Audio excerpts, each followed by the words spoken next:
Eers wil ek vir die Here net al die eer gee vir die getuienis wat ek gaan gee. Paar jaar terug, net na my laaste kind se geboorte, het die dokters my gesê ek het kanker. Ek het vir die Here gesê, Here, hoekom? Want ek verstaan dit nie, vir my kindjie gee wat ek van U gevra het.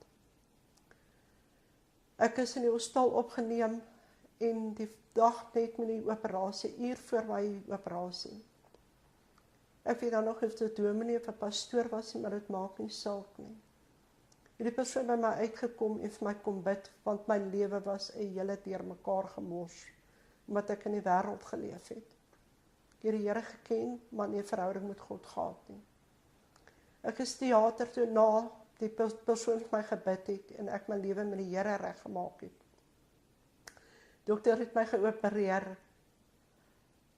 en die volgende oggend 4:00 het dokter by my op die bed kom sit. En hy het vir my gesê, dat 'n wonderwerk gebeur, want hulle dit verwyder het wat kanker was daar geen tekens van kanker nie. Hy het dit 3 keer laat toets, om seker te maak. Ek en dokter het saam in trane uitgebars, want het was vir hom net so awesome, soos wat dit vir my was, dat God my kom red het, dat hy my kom genees het, want my kindjie was maar 9 jaar oud, en wat sy sonder sy mamma gemaak het. So daarom wil ek net vir die Here sê, Here, baie dankie.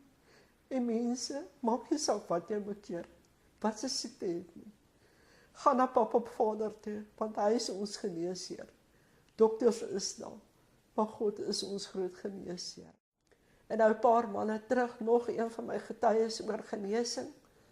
Ek weet nou nog nie wat fout was met my longe nie.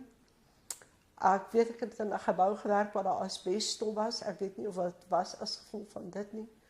Ek ontsettende pyne in my longe gehad. Met tye was dit so seer dat ek nie kon asemhaal nie. Ek het nog nooit in my lewe gerook nie. En ek kon nie verstaan waar hierdie pyn vandaan kom nie. En een aand het 'n pastoor was kom besoek wat genesingsdienste doen. En hy het gesê, die Here wys hom, daar is iemand wat probleme met haar longe het. Sal die persoon asseblief uitkom? Het opgestaan, vorentoe gestap. Hy het vir my gebid. Ek het omgeval. En toe ek al by myself kom, was die pyn weg. Weereens wil ek net vir ons Papa Vader sê, Here, baie dankie. Dankie dat U my longe kom genees het. Want van daai dag af het ek nog nooit weer daai ontsettende pyn in my longe gehad nie. Daarom wil ek weer eens sê, maak nie saak wat jy bekeer nie. Jy kan kanker hê, jy kan AIDS hê, jy kan wat hê. As jy vir Papa Vader vra en gaan bely wat jy verkeerd gedoen het, kom ons Abba en hy kom genees, soos net hy ons kan genees. So al die eer weer eens vir ons Abba Vader.